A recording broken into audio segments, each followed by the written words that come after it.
서울금융혁신 토론회는 금융관계기관 및 금융 관련 전문가들의 금융정책에 대한 의견을 모으고 적절한 금융정책 수립을 위해 토론의장을 마련하여 금융환경 개선과 서울의 글로벌 금융중심지로서의 도약에 기여하고자 하여 개최되었습니다.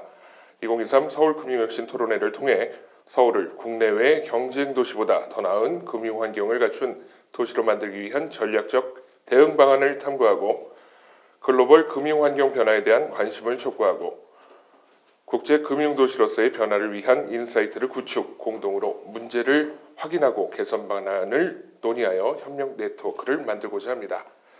이번 토론회를 통해 더 나은 금융환경을 갖춘 국제 금융도시로서의 변화를 기원하는 목적의 토론회인 만큼 문제를 비판하기보다는 개선 방안을 논의하고 발전 방향에 초점을 맞춘 2023 서울금융혁신 토론회가 되기를 바랍니다. 그럼 먼저 오늘 토론회의 좌장이신 국민대학교 경영대학 석좌교수 최수연님을 큰 박수로 환영해 주시기 바라겠습니다. 오늘 서울국제금융오피스가 주최하는 2023 SFH 커넥트 서울금융혁신 토론회 좌장 최수연 국민대학교 석좌 교수입니다.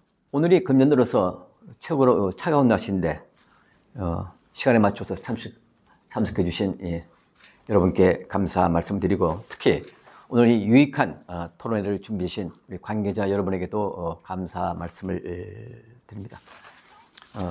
잘 아시다시피 오늘의 토론회 주제는 자본시장법의 미래, 금융소비자 보호와 자본시장 선진화로서 이 한국 금융민 이 자본시장의 최대 현안 과제입니다. 이 과제는 옛날에도 그랬고 지금도 그렇고 앞으로도 이 한국 금융 및 자본시장의 최대 이 과제, 우리가 반드시 넘어가야 할 이 숙제이기도 합니다. 금융당국은 그동안 이 금융투자자 보호, 소위 말해 금융소비자 보호와 이 건전한 자본시장을 육성해 나가기 위해서 이 한국의 이 자본시장의 구조, 절차, 이 관행 등 이 자본시장의 거버넌스를 글로벌 스탠더드에 맞추는 노력을 지속적으로 해왔습니다.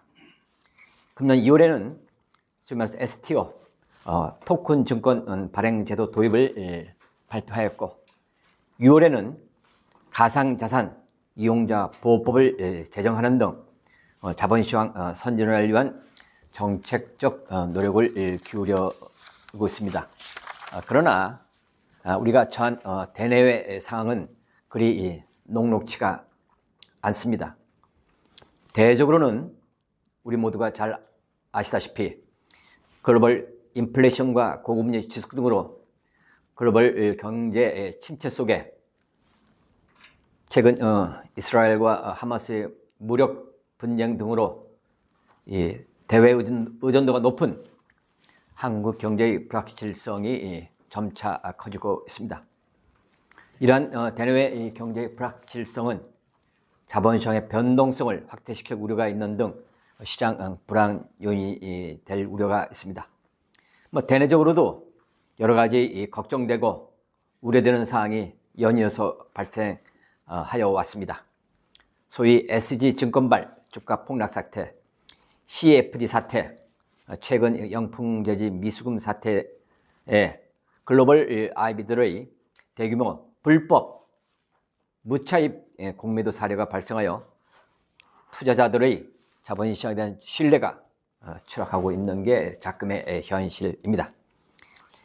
이와 같은 우려되는 사항에 대응하여 금융당국은 철저한 조사와 엄정한 제재로 대응하는 가운데 11월 6일 어제부터 내년 6월 말까지 공매도를 전면 금지하고 전향적인 공매도 재선 개선을 추진할 것을 발표하였습니다.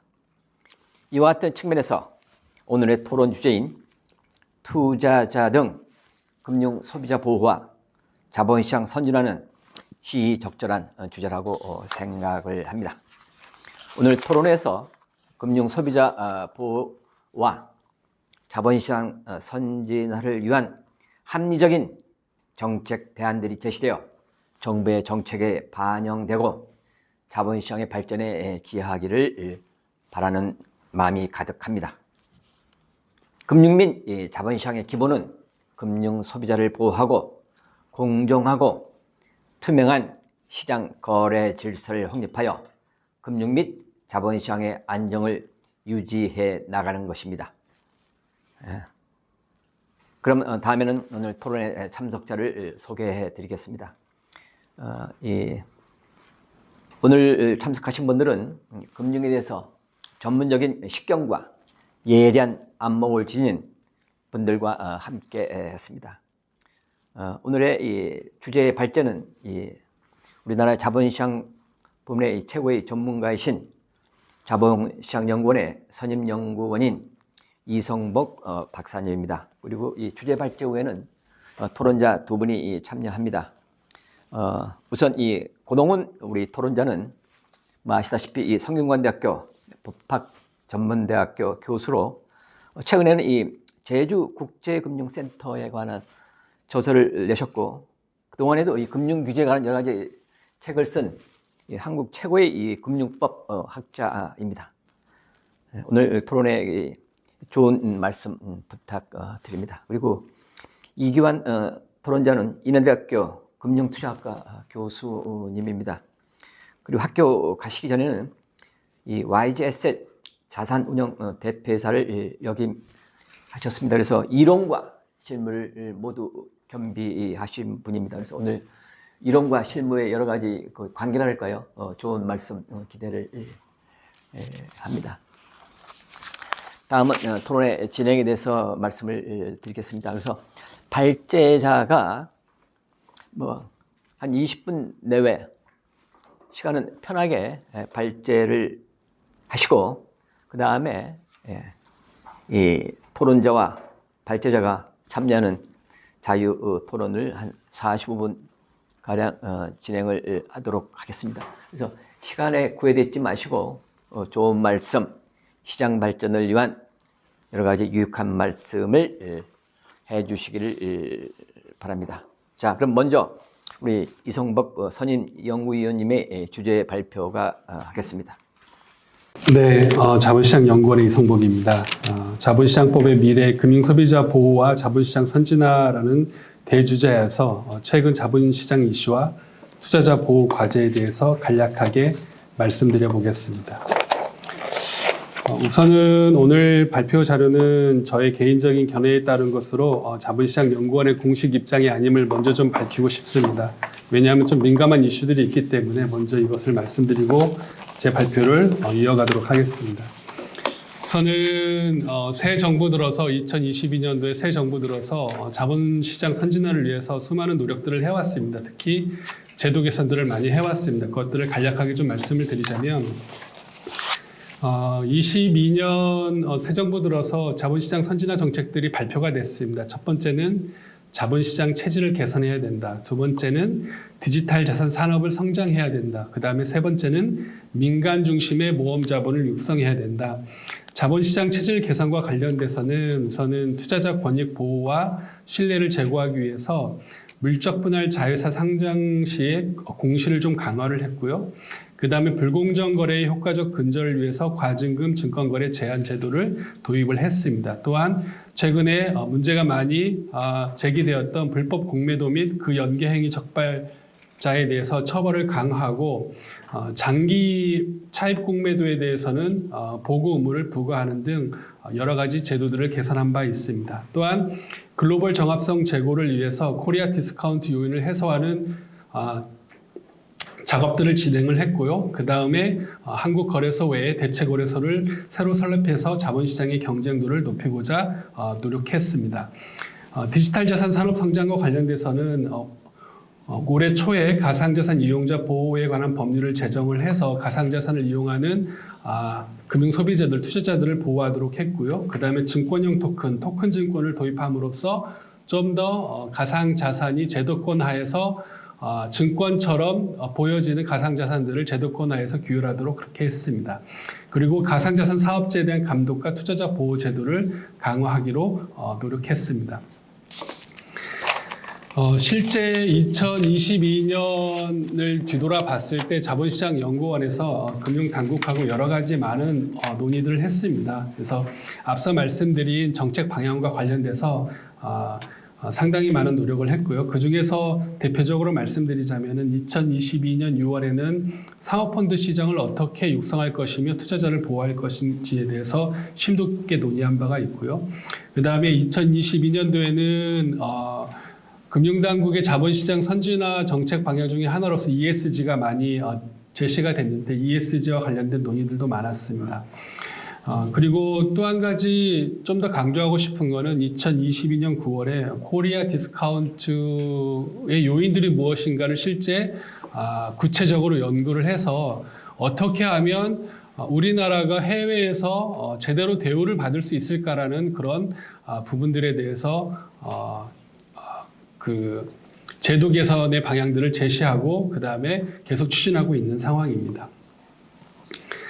2023년도 올해 들어서의 자본시장 선진화 정책 방향에 대해서 말씀드리겠습니다. 크게 세 가지로 볼 수가 있는데요. 첫 번째는 자본시장이 미래 성장 동력 확충을 뒷받침해야 된다는 측면이 있고요. 두 번째는 금융 범죄 사기로부터 국민들을 확실히 보호해야 된다. 그 다음에 세 번째는 글로벌 스탠다드에 부합하는 자본시장을 만들어야 된다는 것입니다. 이를 위해서 각각 살펴보면은 우선은 성장 가능성이 높은 벤처 혁신 기업에 실제 자금을 투입할 수 있도록 쉽게 투자할 수 있도록 공모 성장형 기업 성장 집합 투자 기구라는 제도를 도입을 했고요. 그 다음에 2025년부터 우리나라에서 ESG 공시가 의무화되는데 ESG와 관련된 공시 내용들도 구체화하는 작업들을 했습니다.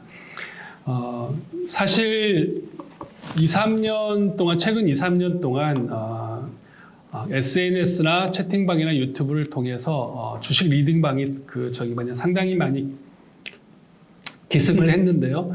이러한 그 양방향 소통 채널을 이용한 영업을 금지하고 손실보전, 이익보장 약속 등 유사 투자 자문업자들이 이런 주식 리딩방에서 불법적인 행위를 하는 것들을 규제하는 제도들을 정비를 했습니다. 그다음에 자본시장이 선진화되려면은 결국에는 자본시장이 글로벌 스탠다드에 부합해야 되는데 이를 위해서 우선은 외국인들이 쉽게 한국에 들어와서 투자할 수 있도록 외국인 등록 제도를 폐지했고요. 그 다음에 국내 상장사들이 공시를 할 때 국문으로만 공시하지 말고 영문으로도 공시하도록 그렇게 제도를 조치를 지금 하고 있습니다. 그 다음에 배당 제도도 친화적으로 할 수 있도록 배당 정보를 미리 알려주고 그 배당 정보에 따라서 투자자들이 기업에 투자할 수 있도록 조치를 하고 있습니다. 그 다음에 사실 2021년도에 이제 사모펀드 때문에 문제가 많았는데 그 이유 중에 하나가 공모펀드에 대한 매력도가 많이 떨어져서 사모펀드로 많이 몰린 측면들도 있는데 공모펀드의 경쟁력을 좀 제고할 필요가 있다는 문제의식을 갖고 현재 공모펀드의 수익성 제고 및 투자자 저변 확대를 위해서 노력하고 있는 상황입니다. 이렇게 연초에 금융당국이 정책 방향을 발표한 이후에 벌써 11개월이 거의 다 지나가고 있습니다. 저희 자본시장연구원은 사실 금융당국과 올해에도 2022년과 마찬가지로 매월 그 릴레이 세미나를 통해서 자본시장 선진화를 위해서 많이 노력을 해왔습니다. 2023년도 2월에는 자사주와 투자자 보호라는 제목으로 그리고 3월에는 기업 M&A 지원, 금융투자업의 글로벌 경쟁력 강화 방안이라는 제목으로 릴레이 세미나를 펼쳤고요. 그 다음에 4월에는 ESG 평가시장의 투명성, 신뢰성 제고 방안, 투자업의 글로벌 영역 확대라는 제목으로도 세미나를 개최한 바 있습니다. 매월 5월에도 그렇고 6월에도 그렇고 7월에도 그렇고 10월에도 그렇고 매월 이렇게 중요한 주제를 가지고 금융당국과 정책적인 노력과 함께 했고 논의를 함께 해왔습니다. 그러면 금년 들어서 그 자본시장의 이슈가 무엇인지에 대해서 간략하게 좀 말씀드리겠습니다. 우선 그 금융시장 환경이 많이 바뀌었습니다. 금리가 저금리 시대에서 갑자기 고금리 시대로 전환이 되면서 사실 모든 경제 주체들이 지금 힘들어지고 있는 상황입니다. 금리가 사실 오르기 시작한 때는 2021년 8월인데요. 이때 당시는 기준금리가 0.5%였습니다. 근데 현재 2023년 1월까지 10차례 인속되어서 현재 기준금리가 3.5%를 유지하고 있습니다. 최근 10년 동안 예년에 없던 그 고금리 상태이기 때문에 자본시장에서 상당히 큰 변수로 작용하고 있습니다. 시장금리는 가파른 기준금리 인상으로 인해서 빠르게 인상하고 있는 상태입니다. 작년 10월에 한때 레고 사태로 일시적인 유동성 경색이 일어났고 그때 당시에 시장금리가 급등한 바가 있습니다. 언제라도 이러한 상황이 재발될 수 있기 때문에 상당한 유의가 필요한 경제 상황이라고 볼 수가 있겠습니다. 한편 기준금리는 계속 이렇게 오르고 있는데 시장 유동성은 아직까지는 소폭 증가하는 추세를 유지하고 있는 상황입니다. 협의통화라고 해서 이제 보통 M1이라고 하는데 한국은행이 관리하는 유동성 기준 중에서 그래도 두 번째로 본원통화 다음으로 높은 M1은 2022년 9월부터 전년 동월 대비 증가율이 마이너스로 전환했습니다. 그 얘기는 뭐냐면 협의통화는 지금 현재 감소하고 있다라고 볼 수가 있습니다. 왜냐하면 기준금리를 올리고 있기 때문에 그리고 고금리 상태이기 때문에 시장의 유동성이 조금씩 감소하는 추세인 건 맞는 것 같습니다. 그러나 이거보다 조금 넓은 의미의 그 시장 유동성인 M2나 아니면 금융기관 유동성이나 광유 유동성은 2022년 초부터 증가율은 감소하고 있지만 여전히 증가율이 플러스입니다. 그런 측면에서 아직까지는 시장 유동성이 예전 수준만큼 빠르게 증가하고 있지 않지만 어느 정도 수준을 유지하고 있다라고 볼 수가 있습니다. 외환 보유액도 좀 관심을 가질 필요가 있습니다. 사실 미국의 기준금리가 5.5% 우리나라가 3.5%이기 때문에 약 2%포인트 차이가 납니다.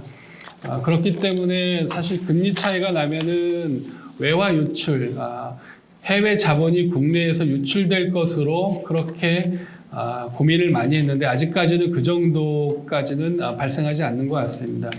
하지만 그 외화 보유액은 환율 방어 등의 이유로 인해서 조금씩 감소하는 추세입니다. 규모 측면에서는 세계 9위라고 하지만 감소하는 추세는 멈추고 있지 않습니다. 그런 측면에서 좀 유의할 필요가 있고 자본시장이 사실은 해외 자본에 많이 의존하고 있기 때문에 이런 부분들을 유의해 살펴볼 필요가 있습니다.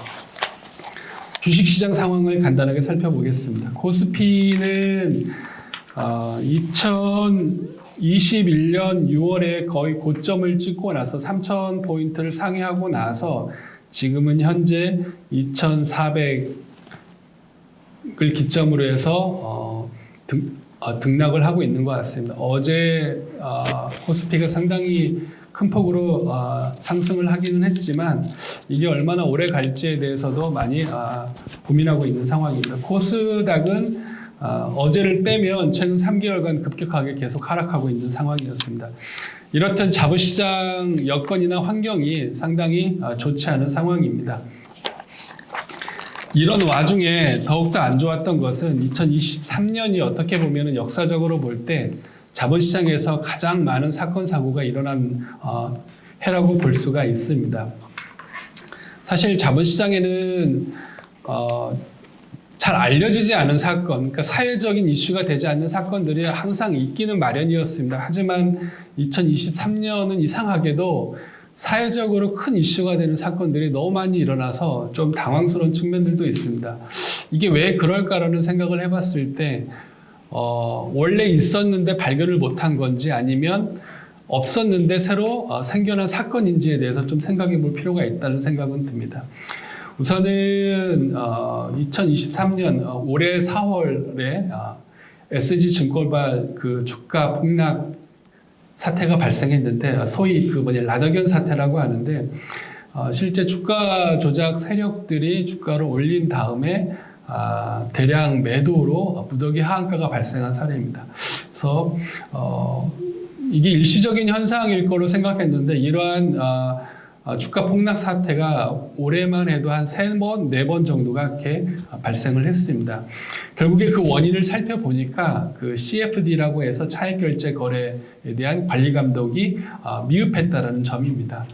실제 CFD는 증권사의 주장으로 시장에 도입이 됐는데 증권사들이 CFD에 대해서 리스크 관리를 좀 미흡했던 것들이 실제 검사를 해보니까 발견이 됐습니다. 그래서 어떤 증권사는 CFD 취급 실적이 업계 1위임에도 불구하고도 리스크 관리를 잘해서 라더겐 사태 때 사실 손실나는 규모가 어느 정도 통제가 됐는데 나머지 증권사들은 너무 방만하게 운용하다 보니까 실제 주가 폭락 상태에 제대로 대응하지 못했던 것으로 이렇게 발견이 되었습니다.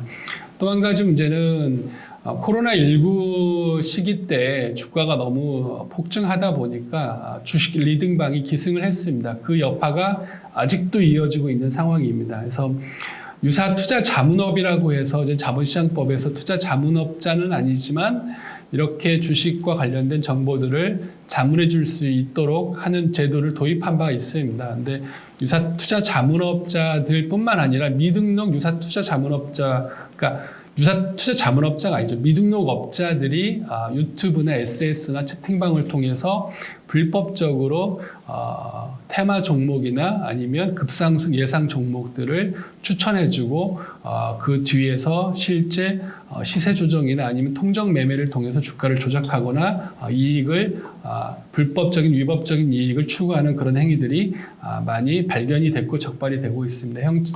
현재 경찰청에서도 이러한 사항들에 대해서 예의주시하고 있고 범죄자를 책출하는데 많은 노력을 기울이는 걸로 알고 있습니다.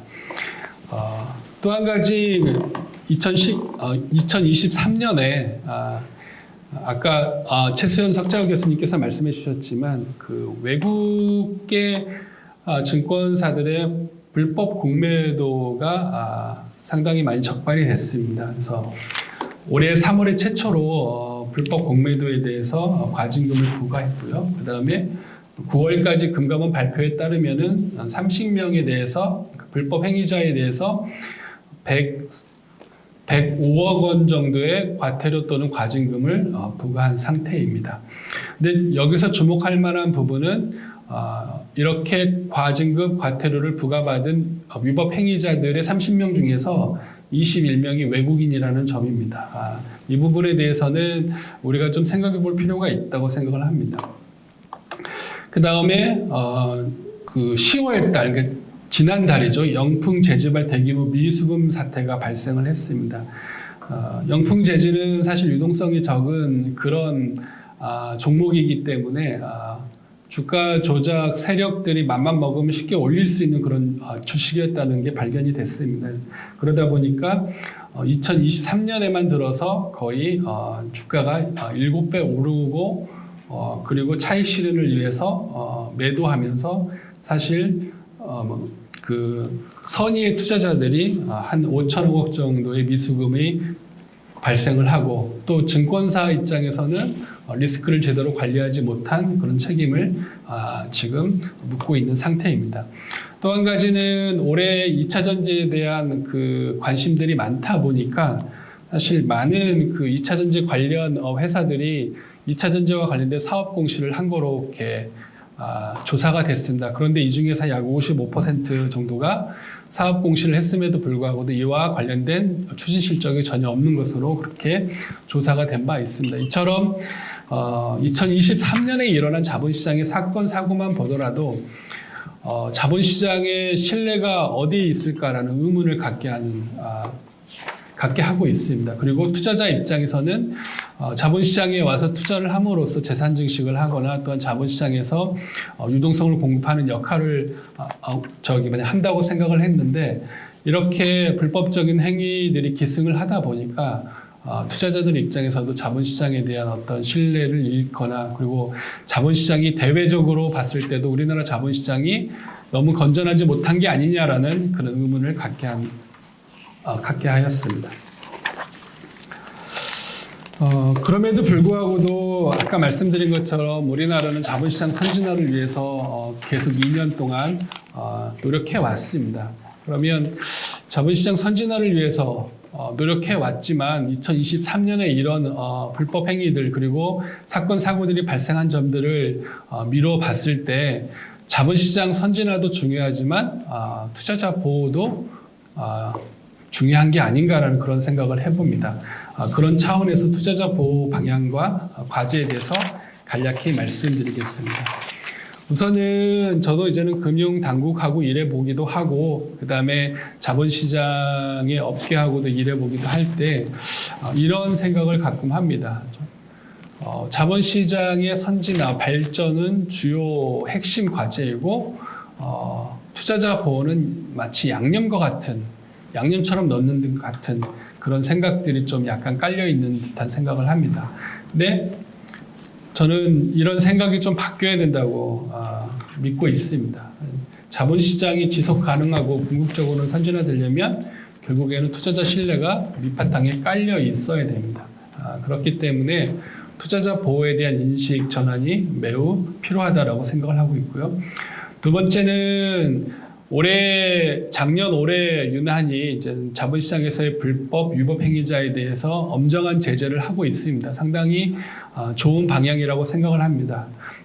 그런 측면에서 투자자 신뢰를 훼손하는 불법 행위자에 대해서는 강력한 제재를 일관되게 집행할 필요가 있다고 생각을 합니다.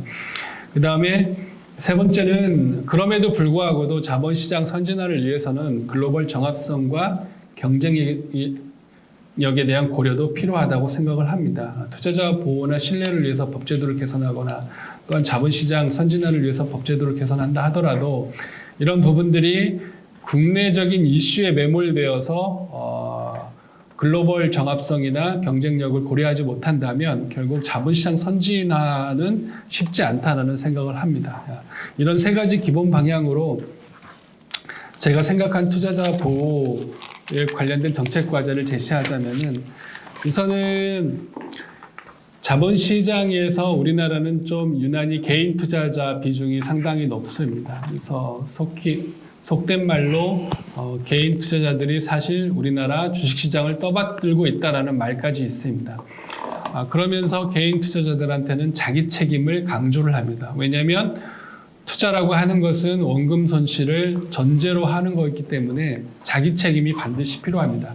그러면 어떻게 생각해 보면 우리가 그럼 개인 투자자들한테 자기 책임을 묻는 어떤 과정이 있었는가라는 측면을 좀 생각해 볼 필요가 있습니다. 현재 금융소비자보호법에 따르면은 모든 금융상품 판매 과정에서 금융소비자의 적합성을 평가하도록 그렇게 규제를 하고 있습니다. 근데 우리나라에서는 특이하게 주식 위탁매매 계좌를 개설할 때는 그 고객의 적합성을 평가하지 않습니다. 과연 이 고객이 주식 투자를 하면서 자기 책임을 가질 만큼 적합한지에 대해서 평가를 하지 않습니다. 만약에 이런 평가 절차가 있다면 주식 투자자에게 개인 투자자들에게 자기 책임을 강조할 충분한 근거도 될 수 있다고 생각합니다. 따라서 미국에서처럼 주식 위탁매매 계좌 개설 시에는 적합성 평가를 실시하는 게 필요하지 않을까라는 생각을 하고 있습니다. 두 번째는 그 자본시장 불공정 거래제에 대한 제재를 일관되게 강화할 필요가 있다고 생각합니다. 사실 이번에 상당히 어려운 제도를 도입을 했습니다. 불공정 거래자에 대해서 부당이득의 2배까지 과징금을 제재할 수 있는 제도를 도입한 바 있습니다. 그리고 내년 1월부터 시행할 예정인데 이러한 과징금 제도가 좀 더 실효적으로 집행될 수 있도록 금융당국에서 좀 더 노력을 많이 해야 된다고 생각을 합니다. 제도만 만들어 놓고 이걸 집행하지 않으면 사실은 무효하기 때문에 이 제도를 10분 활용할 필요가 있다는 생각을 합니다. 이를 통해서 자본시장에 대한 투자자의 신뢰를 확실히 제고할 필요가 있다고 생각합니다. 엊그제 사실 기습적으로 이제 공매도 6개월 전면 금지를 발표했는데 이 발표 자료는 사실 그 전날 토요일 날 만든 자료입니다. 저도 이렇게까지 빨리 발표할 줄은 모르고 이렇게 만든 자료이기 때문에 약간 민감하지만 제 의견을 말씀드리자면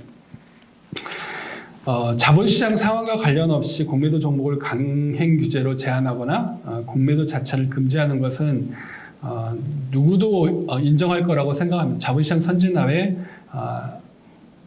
측면에서는 바람직하지 않다고 생각합니다. 또한 우리나라에서는 무차입 공매도는 불법입니다. 분명히 불법인데 이 무차입 공매도에 대한 정의가 우리나라와 해외는 약간 좀 다릅니다. 우리나라 자본시장의 글로벌 정합성과 경쟁력을 고려할 때는 차입 공매도에 대한 판단 기준, 무차입 공매도에 대한 판단 기준을 주문 시점이 아닌 결제 시점으로 변경할 필요가 있습니다. 보통 주문하면 T+2일이라고 해서 2일 이내에 결제하도록 돼 있습니다. 근데 우리나라는 차입의 시점을 주문 시점을 기준으로 해서 차입을 하고 공매도를 해야 되는 그런 제도입니다. 하지만 해외에서는 차입 공매도로 하더라도 결제 시점까지만 그 해당 공매도를 한 주식을 차입을 하면 무차입 공매도로 판단하고 있지 않습니다. 이런 측면들도 고려할 필요가 있죠. 우리가 너무 무차입 공매도에 대한 판단 기준을 엄격하게 세워놓고 혹시라도 사실적으로 결제 시점까지는 차입을 했는데도 이걸 법적으로 무차입 공매도라고 판단되기 때문에 불법으로 보는 건 아닌지 한번 좀 생각해 볼 필요는 있다고 생각합니다.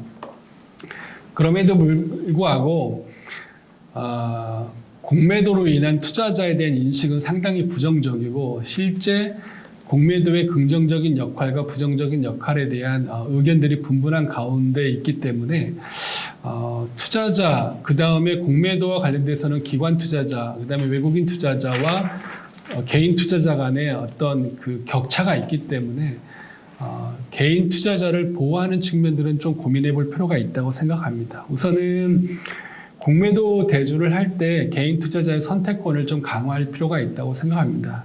두 번째는 여기에 적진 않았지만 대주에 대한 수수료를 좀 합리화할 필요가 있습니다. 사실 개인들이 자신의 주식을 기관 투자자나 외국인 투자자한테 대출해 주면서 사실은 기관 투자자나 외국인 투자자들이 공매도를 통해서 상당한 수익을 얻을 수 있는 기회를 얻음에도 불구하고도 개인 투자자들이 대주를 함으로써 얻는 수수료는 매우 낮습니다. 그래서 이런 부분들은 좀 합리화할 필요가 있다. 공매도는 상당히 위험한 투자 전략입니다. 그래서 개인 투자자들에게 공매도를 허용하는 것에 대해서는 상당히 조심할 필요가 있습니다. 하지만 개인들이 공매도에 대해서만큼은 선택권 그리고 합당한 대가를 받도록 해주는 게 투자자 보호 측면에서 상당히 필요하지 않을까라는 생각을 합니다. 이상으로 제 발표를 마치도록 하겠습니다. 감사합니다. 네, 이성복 선임연구원님 발표 수고 많으셨습니다. 그리고 좋은 내용의 발표 감사 말씀 드립니다. 지금 들으신 것처럼 2020년도하고 금년도에 들어서 정부의 이 정책적 노력, 금융 소비자 보호, 투자자 보호와 이 자본시장 선진화를 위한 여러 가지 제도 개선 노력에 대해서 말씀드렸고, 특히 최근에 이 공매도 이 금지 관련해서도 이 내용과 앞으로의 이 개선 방향에 대해서도 말씀을 들으셨습니다. 자, 이와 관련해서 우리 이 토론자 분들의 이 자유로운 의견 개진을 듣도록 하겠습니다. 우선 먼저 우리 고동훈 교수님 한 말씀 해주시겠습니까? 예. 네.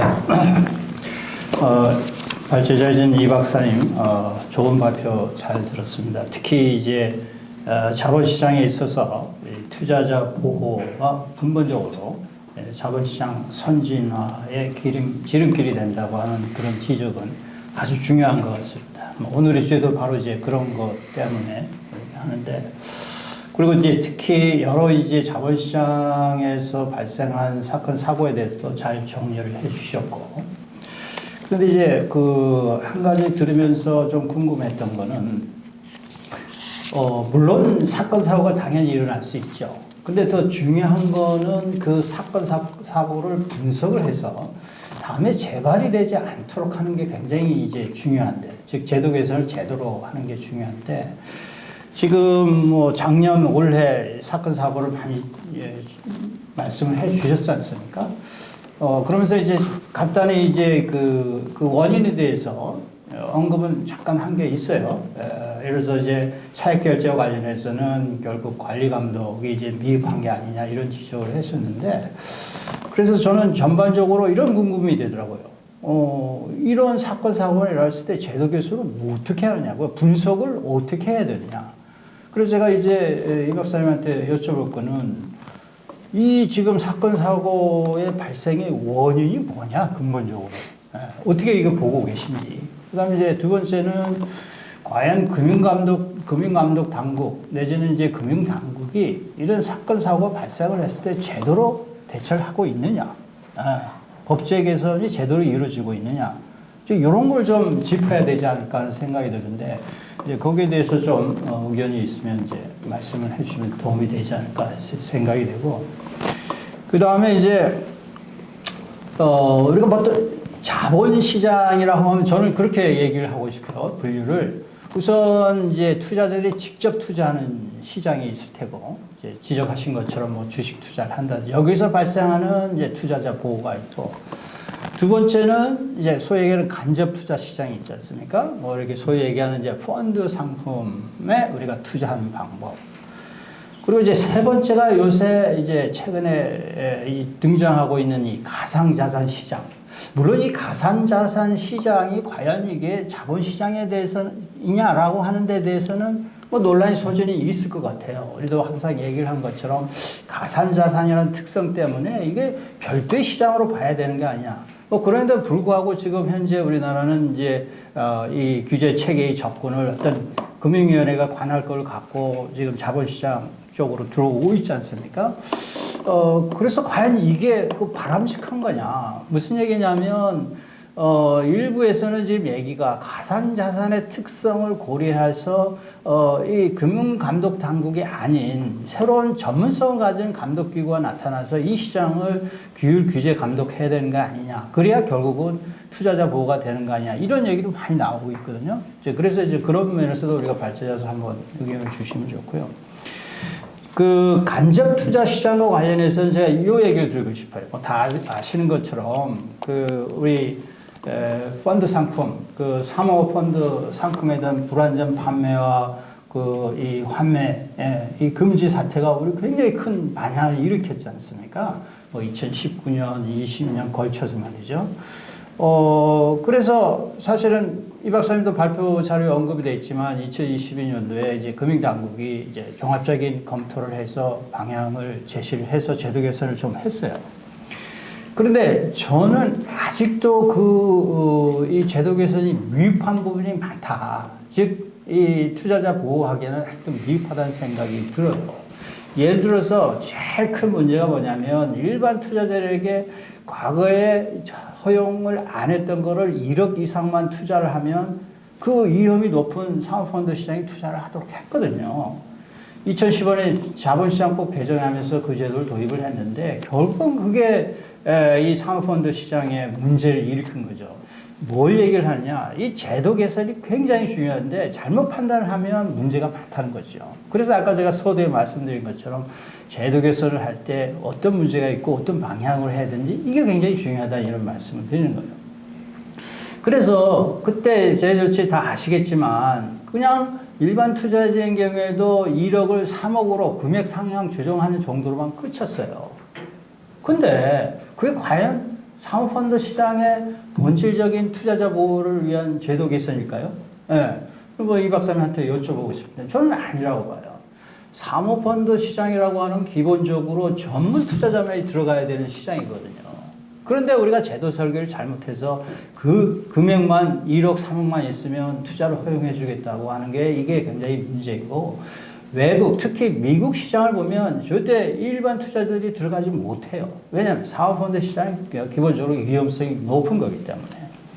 이제 그런 문제를 비롯해서 이 제도 개선이 제대로 이루어지지 않고 있다고 하는 것이 이 자본시장의 선진화, 나가서 이 투자자 보호에 상당히 문제가 있기 때문에 이제 그런 면을 우리가 좀 들여다봐야 된다. 그래서 외국 같으면 외국에도 사실은 다 사건 사고가 일어나요. 안 일어나는 경우 없죠. 당연히 있는데 우리하고 다른 점은 뭐냐면 그렇게 사건 사고가 일어나면 진짜 전문가들로 구성된 위원회가 만들어져요. 뭐 호주, 영국 다 그렇고. 그러면 그 위원회에서 아주 1년, 2년 동안에 아주 조사를 객관적으로 해서 종합적인 조사 보고서를 만들어요. 예, 그래서 이제 그걸 갖고 입법을 하는 거예요. 그러면 다음에는 그런 이제 이 실수가 반복이 안 되는 거죠. 근데 우리나라는 제가 보면 그건 굉장히 미흡하다고 봐요. 예를 들어서 지금 공무회도 문제 나왔잖아요. 그러면 이제 이런 공무회도 문제도 진짜 전문가들이 모여서 조사 철저히 하고 문제점이 뭔지 이렇게 해서 근본적인 대책이 나와야 되는데 우리는 그러니까 금융위원회, 금융당국을 중심으로 해서 그냥 몇몇 TF 이렇게 만들어서 그냥 몇 개월 작업하고 그렇게 내는 거거든요. 이게 근본적인 해결 방안이 될 수 없는 이제 이런 문제가 있기 때문에 제가 특히 투자자 보호를 위해서는 이 제도의 설계를 잘해야 된다. 이걸 좀 강조를 좀 하고 싶습니다.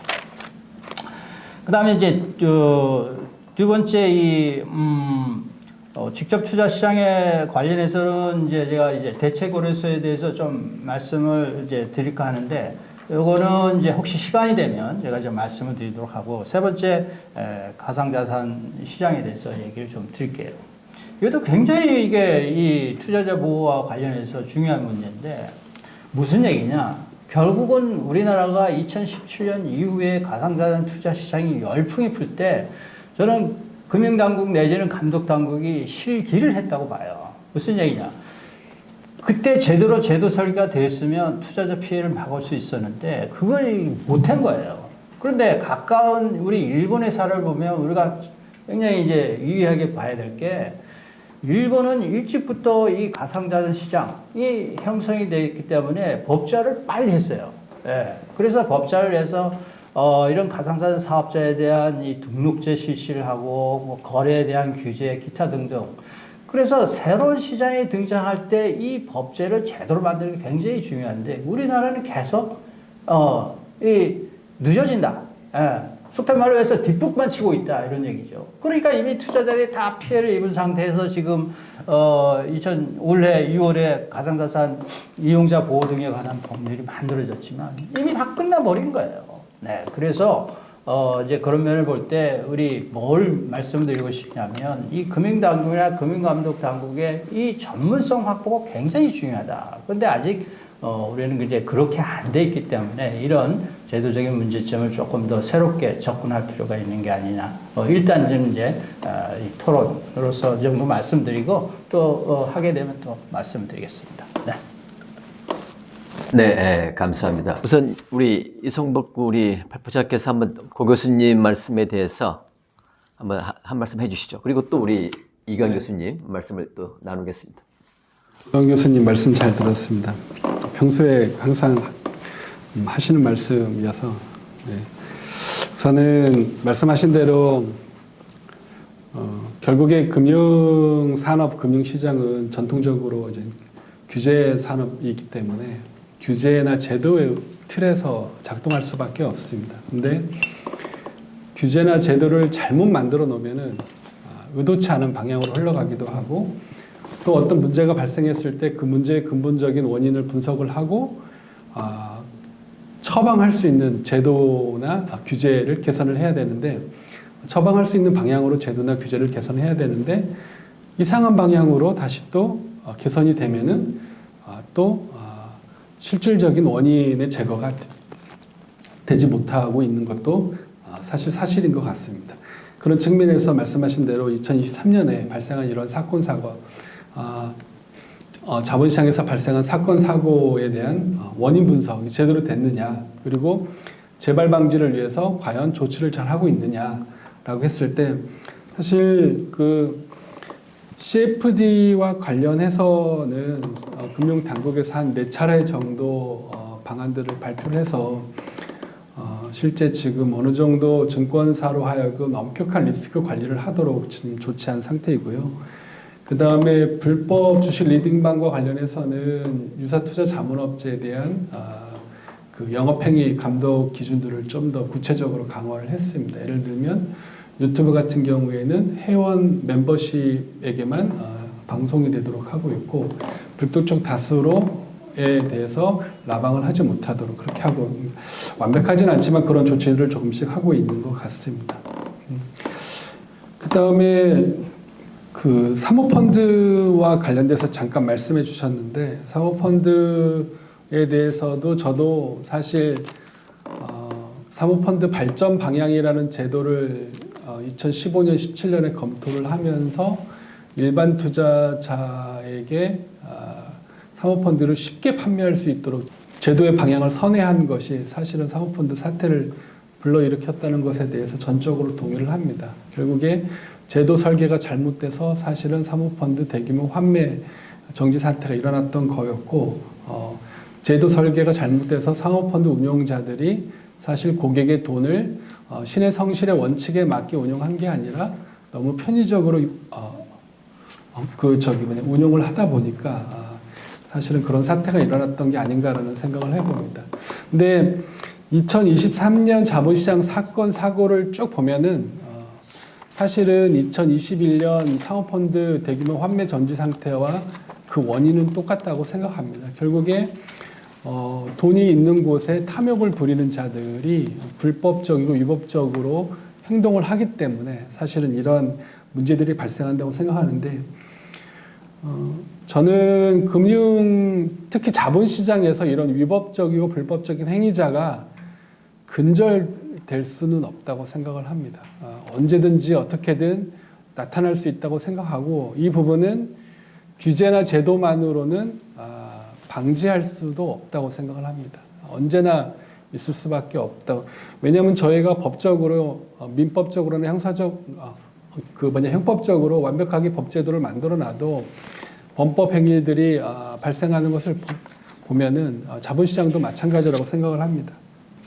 그래서 물론 제도 설계도 매우 중요한데 저는 아까 말씀드린 것처럼 제도의 집행이 훨씬 더 중요하다고 생각합니다. 엉성한 제도라고 하더라도 엄격하게 집행을 하고 그 결과에 따라서 위법하거나 불법한 행위가 발견이 되면 일관된 기준에 따라서 제재를 하고 또 조치를 하면 아무래도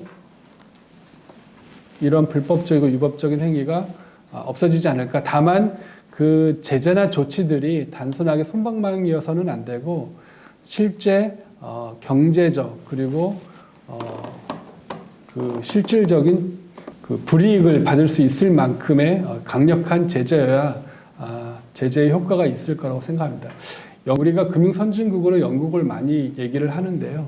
사실 영국은 역사적으로 보면은 금융 산업에서 불안전 판매가 어느 국가보다 가장 많았고요. 그 다음에 특히 투자 사기도 사실 어느 국가보다 많은 나라 중에 하나입니다. 미국 다음으로 투자 사기가 많은 나라입니다. 그래서 사실은 영국의 금융 규제가 잘 발달된 겁니다. 그리고 근데 매번 실패를 합니다. 영국도 마찬가지로.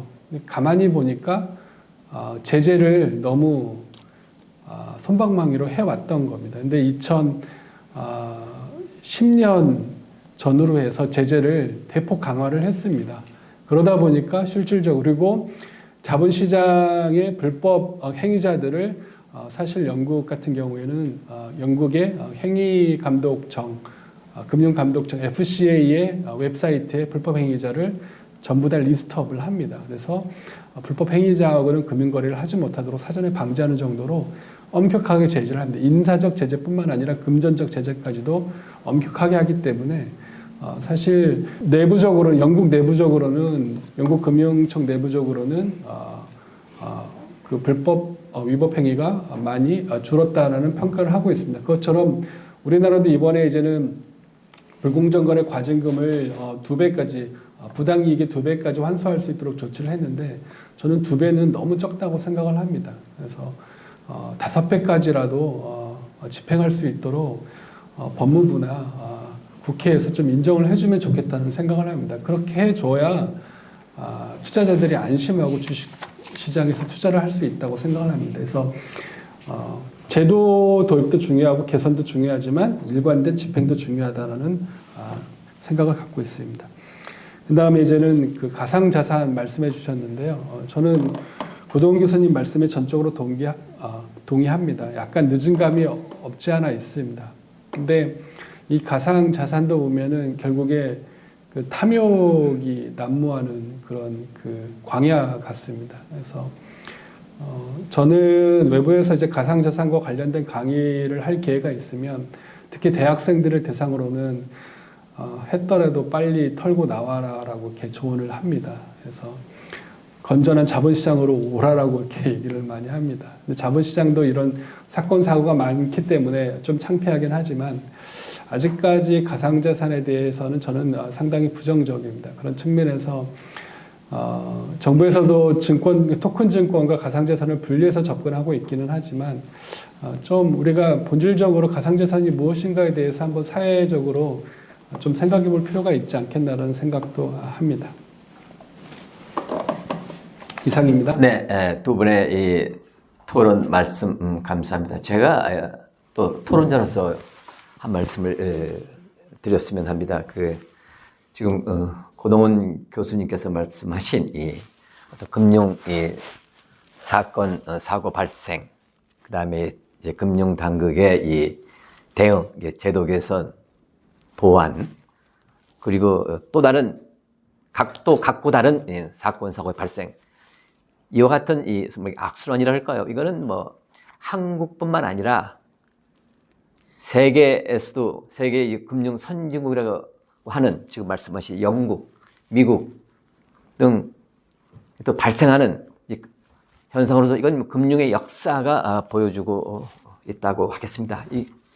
이런 거는 인간의 어떤 탐욕이랄까요?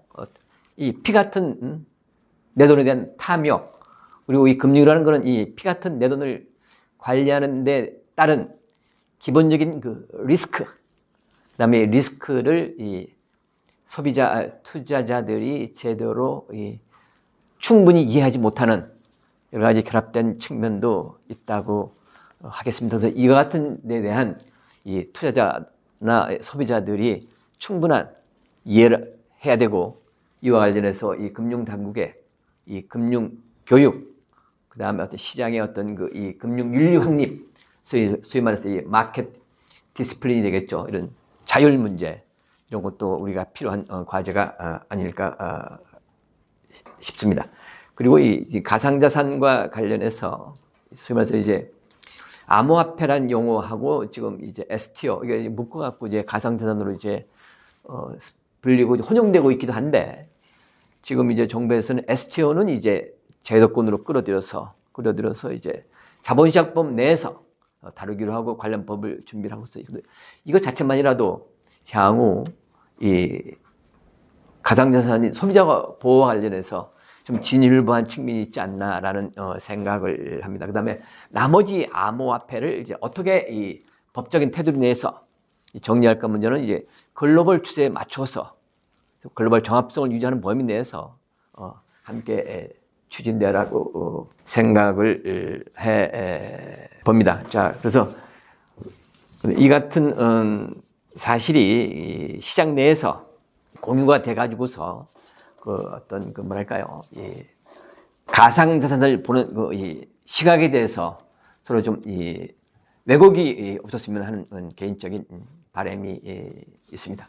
자, 우리 다음에는 우리 이건 교수님의 말씀이 있겠습니다. 예, 인하대학교 이규환입니다. 주제 발표해 주신 이성복 연구위원님하고 또 고동 교수님 얘기 잘 들었고 좋은 말씀 감사드립니다. 주제 발표의 상황을 보면은 우리 자본시장이 지금 상황이 어떻고 어떻게 변해왔고, 그리고 최근에 2023년 뭐 해서 최근에 자본시장에서 이루어졌던 여러 이슈들에 대해서 제기해 주셨고, 거기에 대해서 우리나라 자본시장이 좀 더 선진화되기 위한 기본적인 어떤 방향으로서 이제 소비자, 금융 소비자의 어떤 인식 제고라든지 이런 불법 행위에 대한 제재 강화 같은 거, 그리고 글로벌 스탠다드하게 맞게끔 우리의 제도를 좀 더 선진 수준으로 정비하는 이런 방향으로 좀 정책을 좀 개선해 나가자 하는 말씀 들었습니다. 저도 뭐 이 같은 방향에 대해서 적극적으로 동감하고요. 그래서 이제 제가 생각하는 거는 이제 투자자 보호를 위해서 이제 뭐 이렇게 우리가 펀드 가입하거나 할 때는 여러 이제 고객 성향에 대해서 분석도 하고 하는데 이제 주식 매매할 때는 계좌 개설할 때는 그런 게 좀 미흡하다 뭐 이런 한 예를 대표적으로 들으셨는데 그것만이 아니라 이제 전체적으로 보면은 투자자 보호를 위해서 사실 뭐 여러 제도를 둔다 하더라도 그게 실질적으로 잘 작동이 안 되는 이런 게 현실이라고 생각이 들고요. 그래서 금융 소비자를 보호하기 위해서 우리가 이제 크게 보면은 이제 사전적인 이런 제도, 예방 제도, 그다음에 사후적, 그다음에 이제 국민 교육 뭐 이렇게 할 수 있는데 사실 가장 중요한 건 이제 사전적인 예방 제도겠죠.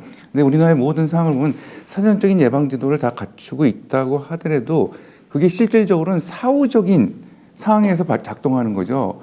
그래서 무슨 절차를 지켜라. 그래서 펀드 가입할 때 조사도 하고 뭐 아니면 뭐 동의도 받고 다 원금 손실 되시는 거 이해하시죠?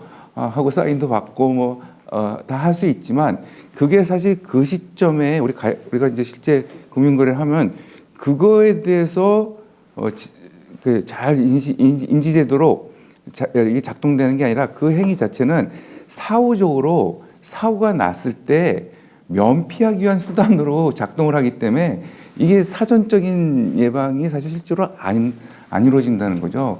그래서 좀 더 이런 사전적인 이런 예방 제도에 대한 좀 강화가 필요하겠다라는 생각이 들고요. 자, 그래서 그 생각해 보면은 이제 말씀하신 것처럼 주식 리딩방이라든지 아니면 유사 투자 자문업자 이런 사람들에 의해서 뭐 금융 소비자들이 피해가 발생하는데 사실 감독원에서도 이런 행위가 많이 발생하니까 감독원 사이트에 등록된 이런 자문회사에 대해서 다 공개하고 그거 확인할 수 있다. 라지만 그걸 확인하는 사람은 없다는 얘기죠. 자, 그러면 이런 상황에서 내가 어떤 뭐 이렇게 자문업자인지 아닌지 잘 모르겠죠. 소비자가 이런 뭐 연락을 받고 뭐 해서 뭐 종목도 추천해주고 뭐 장세도 얘기해주고 하는데 결국은 핵심적인 건 그렇게 해서 결국 돈을 좀 투입해 주세요 하는 시점이 오거든요. 돈을 투입해 주세요 하는 시점에서는 우리가 이런 제도 자체를 좀 정비해서 이런 뭔가 매매를 하기 전에는 감독 당국의 그 사이트에서 감독 당국의 이런 등록 여부 이런 거를 확인했다라는 절차를 추가시킨다든지 해서 반드시 이런 소비자가 그거를 확인하게끔 판매업체가 반드시 체크해서 데이터를 보관하고 있고 그걸 정기적으로 보고한다든지 이러면 약간 좀 보완하는 이런 제도가 있었으면 하는 좀 생각이 들기도 하고. 그런데 이제 그럴 때 문제점은 이제 많은 이제 이런 금융기관들이 좀 수익성도 좀 장세도 어렵고 수익도 안 나고 회사 경영하기 어렵다. 그래서 한 사람 한 사람 처리할 때 처리 시간이 너무 오래 걸리고 뭐 힘들다. 이게 좀 체계적으로 좀 시스템적으로 요새 뭐 이런 카톡이라든지 챗봇이라든지 뭐 여러 시스템이 있으니까 그냥 간단하게 이렇게 금융감독원 시스템이랑 연계해서 이걸 반드시 거쳐가게끔 그리고 체크가 좀 할 수 있는 어떤 이런 시스템적인 보완이 가능한 세상이 된 것 같아서 그런 걸 좀 보완하면서 이런 제도를 좀 강화시키고 사전적 예방이 제일 중요하다. 그래서 이런 사전적 예방의 프로세스를 좀 더 정교화하고 그리고 이런 것들을 리포트하고 수시적으로 보고하고 하는 거 플러스 공개돼야 된다.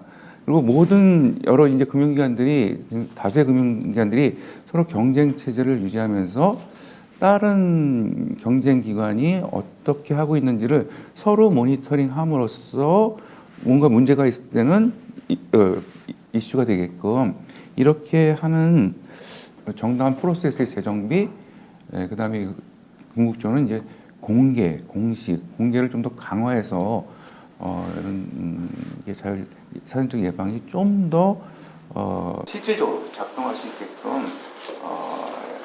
하는 게 필요하다고 생각하고요. 펀드 같은 경우에도 우리가 펀드 가입할 때 자기 성향에 맞춰서 되는 펀드 안 되는 펀드 다 분류하죠. 분류하는데 실질적으로 이게 제대로 작동되느냐? 하도 작동 안 되다 보니까 은행에서 계열 금융 자산운용사의 펀드는 어느 이상 팔지 말아라. 아니 보험회사 계열사의 보험회사는 팔지 말아라 이런 어떤 규제적인 수치적인 규제. 근데 수치적인 규제가 실질적으로 금융 소비자의 펀드 가입하고자 하는 사람의 수익성 제고나 그 재무 목표, 투자 목표를 달성해 주겠느냐? 그건 아니거든요. 자 그러니까 자 이런 것도 마찬가지로 단순히 그냥 어떤 숫자적인 가 아니라 그런 펀드를 가입하는 사람에 대해서 좀 더 그 사람의 성향에 대해서 좀 더 조사하는 이런 프로세스, 그리고 그 사람이 지금 어떤 목표로. 근데 투자자인 경우에는 지금 자기가 목표도 모르는 사람들이 많거든요. 그냥 돈 벌고 싶다. 그게 아니라 이런 절차를 잘 정비해 놓으면 이거 해서 어떤 목표를 가지시는데요? 노후 대비하실 겁니까? 아니면 집 마련하시려고요? 이걸 구분하는 절차를 마련하게 하면 투자하는 사람도 이제 내 이 돈 가지고 뭘 해야 되는구나 라는 것도 인식하게 되면서 거기에 맞는 펀드를 그래서 거기에 맞는 펀드가 우리는 어떻게 해서 분석하고 이 펀드가 좋은 것 같습니다 라는 이런 프로세스를 좀 정비하게끔, 그리고 이걸 반드시 공개하게끔, 그리고 이런 거에 대해서 각자 경쟁적으로 프로세스를 잘 갖추게 하고, 이 프로세스에 대해서는 우리가 약관제도처럼 감독원이 정해주는 게 아니라 경쟁적으로 만들어라는 거죠. 만들고 이게 감독원이나 법규에서 소비자 보호를 위한 차원에서 문제없이 잘 만들어졌다는 걸 사전적으로 인가해주는 이런 거를 좀 제대로 갖추면 좀 더 소비자들이 나은 투자 활동을 할 수 있는데 도움이 되지 않을까 하는 생각이 들고 있습니다. 그 다음에 두 번째 같은 경우에는 불법 행위에 대해서는 우리 이성복 연구위원님 말씀하신 것처럼 하여튼 위법에 대해서는 지금보다는 좀 더 엄격한 제재가 필요하다. 자, 그래서 이런 이건 선진국의 대체적인 다 일관된 추세고요. 이런 엄격한 제재에서 안 걸리면 됐지 이런 생각할 수 있지만 걸리면 끝이다 할 정도의 강한 이런 페널티를 둠으로써 이게 그냥 사실 이제 이런 게 엄격하지 않으면 우리 자본시장에 참여하는 수많은 사람들이 사실은 알고 보면은 쉽게 빨리 많이 그냥 돈 벌고 싶다 이런 생각에 있는 분이 대부분이기 때문에 이거를 좀 더 건전한 자본시장으로 인식을 전환하기 위해서는 불법에 대해서는 굉장히 강하다라는 거를 해야 되고, 이거는 아마 우리나라 자본시장의 어떤 선진화의 차원에서도 다른 선진금융기관과 유사한 이런 규제 제도를 가지고 있음으로써 우리나라 자본시장이 그래도 좀 불법은 판치지 않는 믿을 수 있는 시장이다라는 신뢰성을 글로벌하게도 향상시킬 수 있다라고 저는 생각합니다. 이런 것들이 얼마 전에도 이제 올해 최대 이슈 중에 하나가 우리 자본시장을 그러니까 이제 글로벌 수준에서 외국인들이 우리나라에 막 쉽게 들어오고 투자도 쉽게 하고 하는 이런 수준으로 코리아 디스카운트를 해소해서 이렇게 좀 발전시키겠다 하는 이런 논의가 계속 진행되고 있고요. 그런 논의의 진행 차원에서 아까 말했던 이런 강력한 제재, 불법에 대해서는 그 플러스 이런 코리아 디스카운트 해소할 때 이제 많이 얘기됐던 것 중에 하나 외국인 아이디 철폐 폐지 이런 것도 있지만 또 배당제도 같은 것도 얘기했는데, 사실 배당제도 같은 경우에는 하도 외국인들이 우리나라에 가장 불만이 큰 요인이 배당제도였기 때문에 그걸 하도 컴플레인해서 그 어렵다는 상법도 다 개정하고 자본시장도 개정해서 사실 실질적으로는 거의 선진국 수준에 할 수 있는 수준으로 법 개정은 다 이루어졌다. 액면가제도 안 할 수도 있다. 근데 액면가제도 안 할 수도 있는데 안 하는 기업은 아무도 없다라는 거죠. 자, 그러니까 제도는 지금 고쳐놨는데 이걸 좀 더 진짜 금융 소비자, 투자자를 위해서 기업도 그렇고 우리 제도도 그렇고 이걸 적극적으로 반영하고 선진국 수준으로 향상시키고 발전시키고 금융 소비자를 강력하게 보호하는 게 결국 내가 잘 되는 거다. 우리 금융기관이 잘 되고 우리 이런 자본시장이 발전하는 거다라는 이런 어떤 큰 전환의 계기로 삼았으면 좋겠다 하는 생각이 들고요. 그렇게 해서 결국 최종적으로는 금융 교육이 이제 중요할 것 같습니다. 금융 교육 같은 경우에는 이제 우리가 자꾸 투자자 인식을 개선하자 하는데 일단 지금 우리가 오랫동안 이 자본시장이 약간 투기적 성향으로 많이 인식돼 왔던 이런 오랜 역사를 가지고 있는 상황에서 이런 자본시장에 투자에 참여하는 그런 분들한테 자꾸 인식을 바꿔라 하기에는 뭐 시간도 오래 걸리고 어려울 수 있겠죠. 그래서 이런 금융 교육에 대해서 좀 조기에 우리 어렸을 때부터 뭐 중학교, 고등학교 때부터 아니면 초등학교 때부터도 좀 빨리 좀 교육을 할 수 있는 뭐 여러분 다 아시겠지만 우리 학생들한테도 아직 금융 교육이라는 게 대지정부에 열심히 저금해서 잘했다가 은행 가서 예금 통장 개설하는 거 뭐 이게 금융 교육이라고 알 수 있지만 사실 지금 우리나라 경제 성장률이 이제 안정화되는 이런 상황 그리고 규모도 이제 세계에서 10번째로 큰 이제 선진국으로 성장하기 때문에 향후에도 과거와 같은 고도 성장을 이루기 좀 힘든 그렇지만 물가 상승률은 계속 어느 정도 발생하는 이런 상황이 앞으로 향후에도 미래에도 지속될 거라고 가정했을 때 사실 지금은 금리가 좀 높지만 향후에 우리 또 좀 성장률이 이제 안정화되면서 지금 같은 금리는 좀 이렇게 좀 2%, 1%에서 2%대로 좀 장기적으로 하향 안정화될 추세라고 본다면 사실은 은행 열심히 아껴서 은행에 저축하는데 2%, 뭐 1% 예금이자 주는데 물가 상승률은 2.5%. 이러면 사실 실질적으로 은행에 저축한다는 게 자기의 재산을 계속 축소시키는 이런 상황이 발생할 수 있는 이게 계속 미래에 발생할 가능성이 높다라는 상황에서 저축과 투자라는 게 뭐가 다르고 투자라는 게 어떻게 하는 거고 그리고 장기적으로 이렇게 이런 자본시장에 투자를 할 경우에 이제 우리 은퇴 계속 이슈가 되지 않습니까? 은퇴 후에 충분하게 은퇴 설계도 할 수 있고 그런 것만이 아니라 좋은 기업을 장기적으로 투자해서 하면 그 기업도 굉장히 발전하게 되고 그 기업이 발전하게 되면 우리나라 전체 나라가 지속적으로 발전하게 되고 나라가 발전하면 개인들한테도 일자리도 많이 생기고 월급도 오르고 개인도 발전하는 이런 순선환으로 돌아갈 수 있다라는 이런 거와 함께 좀 조기 교육이 굉장히 좀 필요하다라고 생각하고 있습니다. 그래서 우리 교육부나 이런 데 보면 최근에는 뭐 이런 AI라든지 빅데이터, 인공지능 이런 거 관련해서 뭐 이렇게 창의재단 같은데 이제 돈 줘서 뭐 이렇게 지역별로 막 돈 이제 나눠줘서 불러서 초등학교, 중학교, 고등학생들 집합.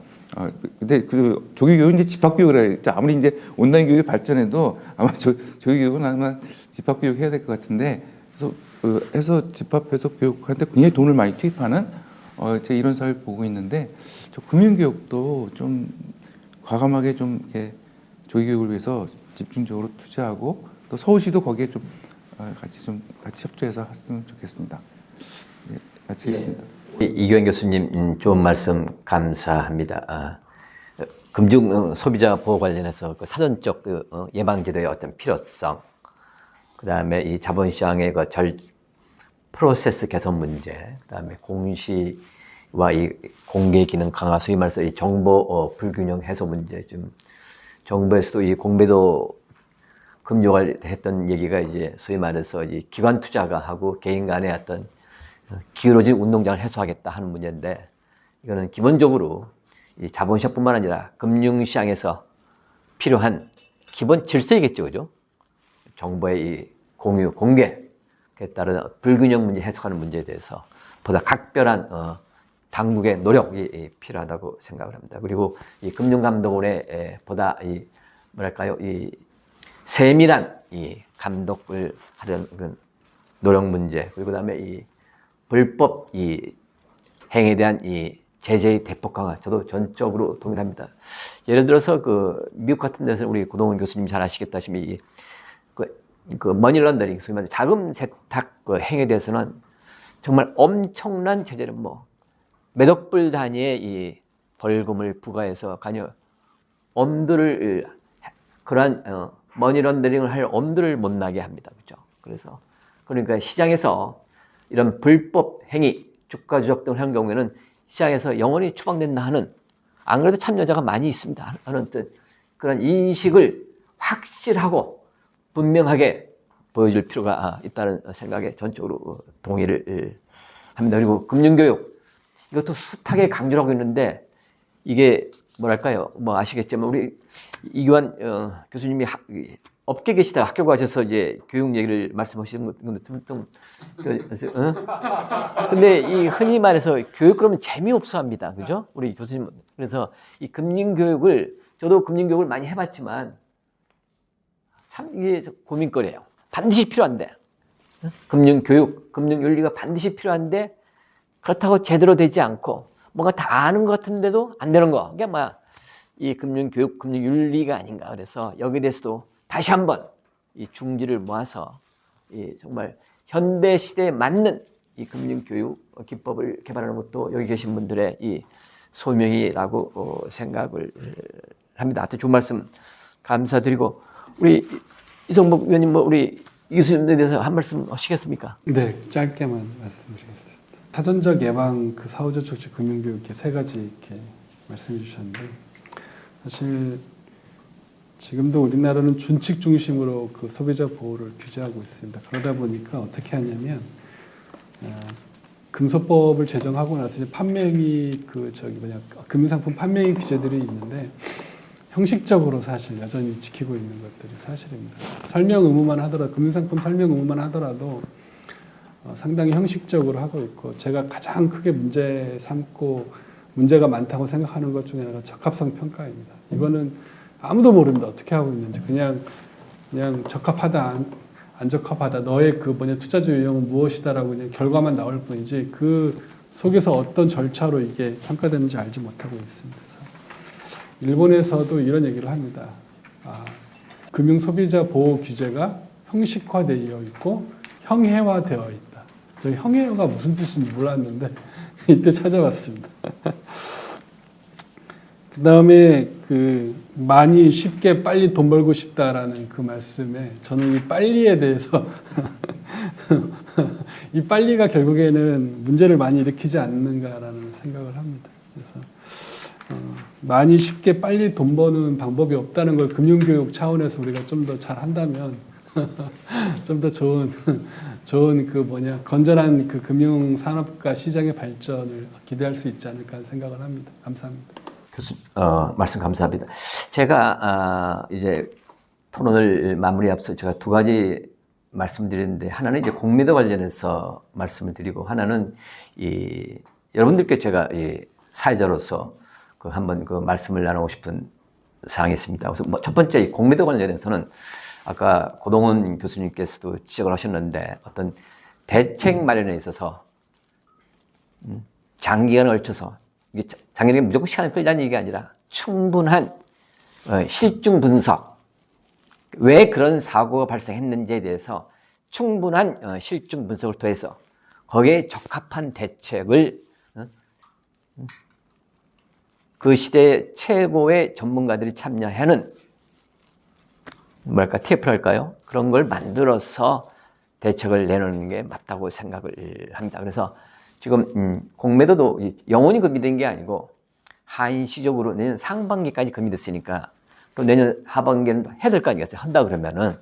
그래서 그에 따라서 충분한, 기존에도 몇 번 우리 전면 금지한 사례가 있어요. 외국과 달리, 그죠? 그래서 거기에 대해서 물론 실증 분석을 했지만 다시 한번 점검을 해서, 그리고 이번 사태가 아까 우리 이성복 위원님도 말씀하셨듯이 단기간에 주가 상승을 할 것인지 그 장기에는 어떨지는 앞으로 두고 봐야 되는 사항 아니겠습니까? 여기에 대해서 충분한 실증 분석을 하고 그에 따라서 지속적으로 집행 가능한 대책이 나오도록 그 당국에서 물론 그러고 있겠지만 다시 한번 강조를 하고 싶습니다.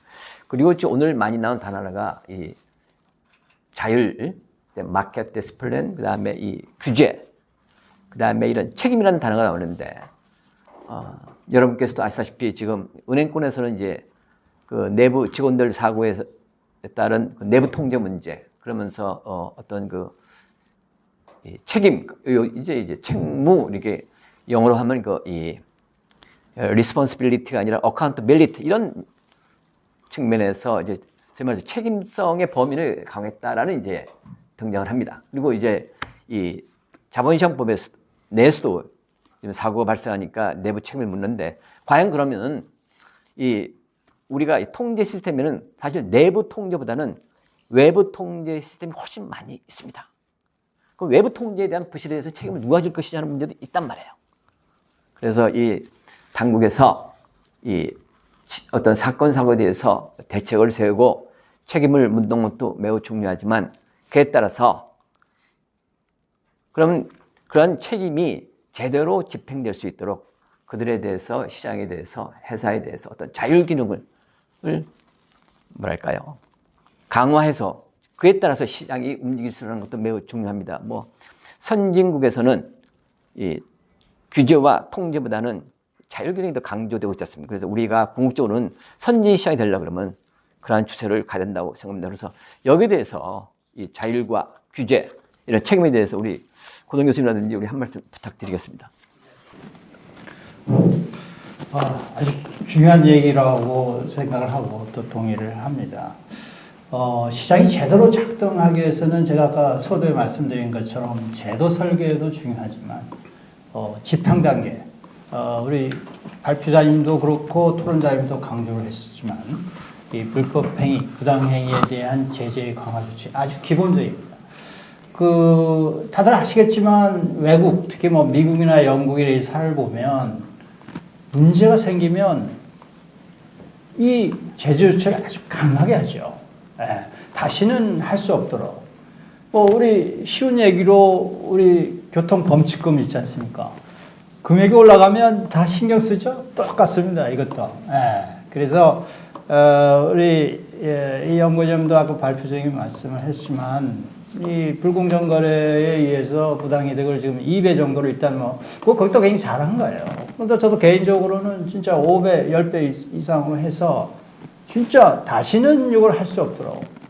그러니까 제재가 약하다 보니까 그래 한번 주가 조작 일 저리고 감옥 한번 갔다 올게. 그러면 내 평생 먹고 살 걸 갖고 있는데 이런 생각을 한단 말이에요. 그러니까 다시 재발이 되고 이런 건데 진짜 그런 생각을 못 갖도록 이렇게 이제 하는 게 굉장히 중요하고 결국은 이제 우리 좌장님께서 잘 언급을 한 것처럼 이 어카운터블리티가 굉장히 중요하거든요. 특히 내부 통제 강화라든지 이제 이런 측면에서 좀 더 우리가 제도상에 저도 계속 강조를 하는 의미가 내부 통제가 왜 잘 안 되느냐. 결국은 이제 내부 통제가 문제가 돼서 사건이 발생했을 때 이 최고 경영자들이 지금 책임을 지지 않는 구조로 돼 있거든요. 법제가. 그러니까 최고 경영자가 책임을 안 지니까 별로 신경을 안 쓰는 거예요. 그래서 전에 말씀 같은 이런 경우에도 최고 책임자, 즉 CEO들이 대표이사들이 책임을 진다. 문제 생기면 신경 쓰고 직원들 독려하겠죠. 야, 사고 일으키지 마라. 굉장히 중요하다. 결국 책임 문제 좀 굉장히 동의하고. 그다음에 이제 세 번째 제가 이렇게 들어보니까 자장님도 그렇고 금융교육을 굉장히 강조를 하시고 잘 안 된다고 말씀하시잖아요. 그게 원인이 여러 가지가 있을 수 있지만 그래서 제가 이렇게 제안을 하고 싶은 거는 지금 금융교육이 여러 군데서 하거든요. 금융감독원도 하고 협회에서도 하고 한국은 중구난방식으로 돼서 이게 좀 일관적이고 체계적이지 않은 면이 있는 것도 원인 중에 하나가 아닌가 그렇게 해서 제 생각에는 진짜 이 감독당국 산하에 금융교육원이라고 하는 이 법정기구를 만들어서 통합을 해서 이거 하는 것도 굉장히 좋은 게 아닌가 하는 생각이 듭니다. 마지막으로 아까 처음에 제가 이제 이 대책으로서 시간이 되면 말씀드린다고 해서 뭐 이제 잠깐 한마디만 벌써 말씀드리면 이 대책으로서도 굉장히 중요한 이 시장 인프라라고 보거든요. 그래서 이 제도가 잘 돼야 될 텐데 그 중에 하나가 우선 이 상품의 이 범위를 확대하는 거, 이거 지금은 이제 상장 주권만 되도록 돼 있는데 현행 법에 의하면 이것도 이제 상장 채권도 포함해서 범위를 확대하는 것뿐만 아니라 가장 중요한 게 이제 외국의 사례를 보면 이런 대책으로 해서 일어나는 게 좀 전문 용어지만 다크풀이라고 하는 게 있습니다. 이제 우리가 굳이 번역을 하면 이제 비공개 주문 시장이라고 얘기할 수 있는데 그건 무슨 얘기냐면 우리가 보통 호가를 다 제시하잖아요, 거래소에서.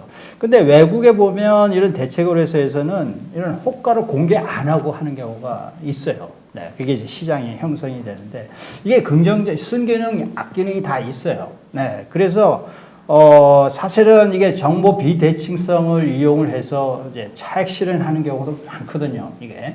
그래서 요게 발생하지 않도록 요 대책으로서 제도 설계를 할 때는 다크풀, 요 남용되지 않는 제도 설계를 잘 해야 된다는 걸 마지막으로 좀 말씀드리고 싶습니다. 네, 감사합니다. 자, 다음엔 우리 이규환 교수님 말씀해 주시죠. 네, 우리 자율과 책임에 관련해서 자, 우리 금융기관이나 아니면 또 1조 원 넘는 기업 같은 경우에도 컴플라이언스 오피서를 두기 위해서 굉장히 어떤 주법 감시 기능을 강화하자는 이런 제도적인 이런 추진은 계속 있지만 이거 똑같은 얘기로 이게 제대로 실질적으로 잘 작동하게끔 좀 정비가 필요하다라는 생각을 계속 하고 있습니다. 그래서 우리 각 금융기관에서 이제 여러 상황들이 좀 복잡하고 이런 금융상품들이 계속 출시되고 이런 불법 거래에 대한 여러 이슈들이 계속 발생하는 상황에서 내부 통제라든지 이런 자율적인 어떤 규제 이거에 대한 거를 좀 더 면밀하게 좀 정비를 하고 그런 거가 제대로 됐는지를 실질적으로 준법감시인이 좀 잘 세팅을 하고 그거에 대해서 파이어월 완전히 독립된 의사결정 라인에 의해서 이게 제대로 프로세스가 진행되고 있고 한 사항을 정확하게 체크해서 이걸 리포트해야 된다. 정확하게 리포트하고 아까도 말씀드렸던 이거에 대해서도 또 아까 제가 강조하는 것처럼 공개 모든 금융기관끼리 경쟁하면 다른 금융기관은 어떻게 하고 우리는 어떻게 하고 뭐는 좋고 뭐는 나쁘고 해서 이게 선순환적으로 좀 계속 서로 발전할 수 있게끔 이런 식으로 좀 유도를 하는 게 필요하다고 보고요. 그 책임이 이제 문제인데 이거 이제 사전적으로 이렇게 잘 세팅을 하고 잘 이렇게 모니터링하고 하면 좀 이게 이런 위법이나 불법이나 이게 줄어들겠지만 또 발생하겠죠. 발생하는 거에 대해서는 명확하게 책임 소재를 명확하게 하고 그리고 이걸 준법관시나 이런 프로세스나 이런 절차를 세팅함에 의해서 아니면 준법관시를 선임하고 하는 인사적인 측면에서도 아까 고 교수님이 말씀하신 것처럼 최고 책임자가 결국 사고 났을 때 자기가 면피하고자 하는 이런 성향이 굉장히 강하기 때문에 이거를 이런 준법관시나 이런 프로세스가 선임 자체에서부터도 이런 CEO, 최고 경영자로부터 중립적으로 선임되게끔 이런 절차를 좀 보완하는 게 좀 필요하다고 생각을 하고 있습니다. 고동원 교수님 말씀하신 거 대책으로서 저도 적극 동감하고요. 그리고 지금 이제 내년 지금 준비하고 있어서 내년 이제 우리 대책으로서 만들 것 같은데 주권부터 하겠죠. 이제 근데 원래는 이제 선진국에서 보면 채권부터 시작했는데. 근데 이제 아까 말씀하신 다크풀이라든지 고빈도 거래 같은 게 있어서 그런 것. 근데 그게 긍정적인 측면이 있습니다. 그러니까 예를 들면 다크풀 같은 경우에도 제가 옛날 국민연금에서 근무했었는데 그거 보면은 국민연금에 수많은 자산운용사한테 돈을 나눠주거든요. 나눠주는데 어떤 데는 삼성전자 사고 어떤 데는 팔고. 근데 이걸 다 자문계약으로 해서 하면서 이 모든 어떤 데 사고 어떤 데 팔고 주문 내면 수수료만 계속 높아지는 거죠. 그러니까 파는 거 사는 것도 다 국민연금 돈이니까 이걸 매칭시켜서 거래시키면 사실 금융연금 전체로 보면 코스트 이펙티브한 이런 상황이 발생할 수 있는데, 근데 문제는 이런 것 때문에 불법적인 행위가 발생한 사례가 발생했기 때문에 선진국에서도. 근데 우리 코리아 디스카운트를 해소하기 위해서 이런 대책으로서도 좀 세우고 하는데, 할 때 이런 외국인들은 이런 대체 거래를 통해서 수수료도 싸게 하고, 근데 다크풀까지 활용할 수 있다면 기관 투자가를 더 섭외해서 자기가 더 성장할 수 있는 이런 기회도 되기 때문에, 근데 이런 거를 수용할 수 있으면서도 불법을 예방할 수 있는 이런 전산 시스템이 갖춰져야 된다. 근데 그러려면 자, 지금 자본금 좀 모아서 대체 거래소 좀 조그맣게 해서 시작해 보겠다는데, 이런 업자한테 이렇게 광범위한 시스템이 구축이 필요하다. 그다음에 여기 플러스 이제 최선 의무, 그러니까 그 호가 회송 시스템이 있어야 되거든요. 가장 최고의 가격을 찾는 이런 것까지도 다 해라 하면 너무 안 되는 거죠. 벅차죠. 안 되고 그러다 보면 이제 좀 이렇게 완비되지 않은 제도로 시스템으로 시작하게 되고, 그러다 보면 근데 좀 맨 처음에 초기 업자가 돈을 많이 투입해서 그걸 세팅을 하면 이게 그 업자가 잘 돼서 여러 사람들이 이렇게 시장에 진입해서 대체 거래소도 좀 많이 생기고 하면 이 거래 시장이 더 효율적으로 되는데, 한 번 자기가 돈 들여서 개발한 걸 다른 후발업자한테 공유하지 않겠죠.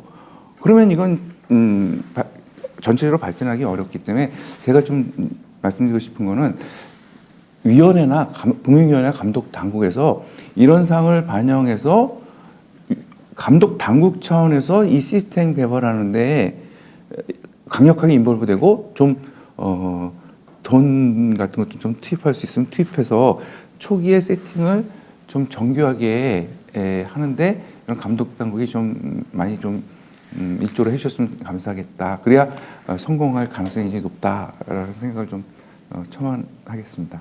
예, 말씀 감사합니다. 자, 우리 의원님도 한 말씀 해주시죠. 네, 다시 그 자율과 책임으로 돌아와서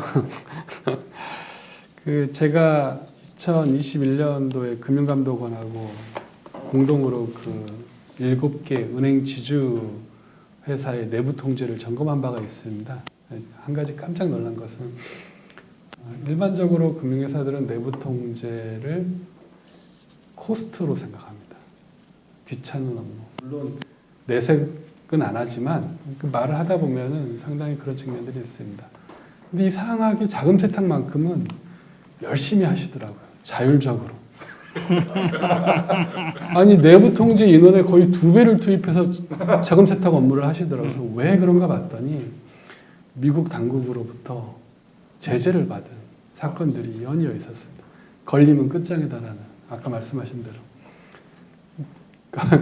그래서 제가 내부 통제도 걸리면 끝장을 내야지 잘 되지 않겠나라는 생각을 하고 있습니다. 그래서 결국 말씀드리고자 하는 것은 규제 형식도 되게 중요하지만 규제의 실효, 효과도 상당히 중요하다고 생각을 합니다.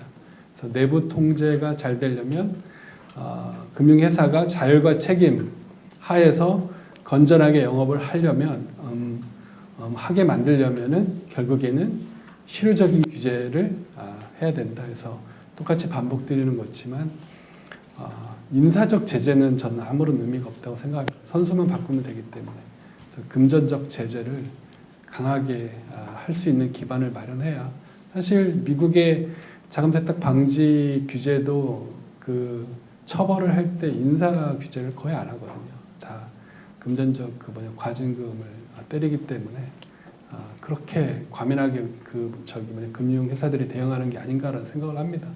똑같습니다. 내부 통제도 은행이든 금융 회사든 내부 통제도 실패를 하게 되면 CEO의 책임도 중요하지만 그 회사의 금전적 손해가 가도록 제재를 하는 게 가장 강력한 제재가 아닐까라는 생각을 합니다.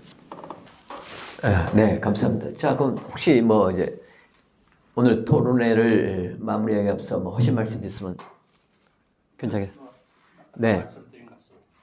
자, 그럼 오늘 토론회를 마무리하기 앞서 제가 오늘 나온 키워드 몇 가지만 우리 함께 되새겨 보겠습니다. 그 어떤 금융이나 자본시장 제도 개선에 있어서 이 실행력 있는 지속적인 추진 가능한 제도 개선을 해야 된다. 특히 공매도 제도 개선과 관련해서는 그 충분한 실증 연구를 선행이 되어야 된다는 거.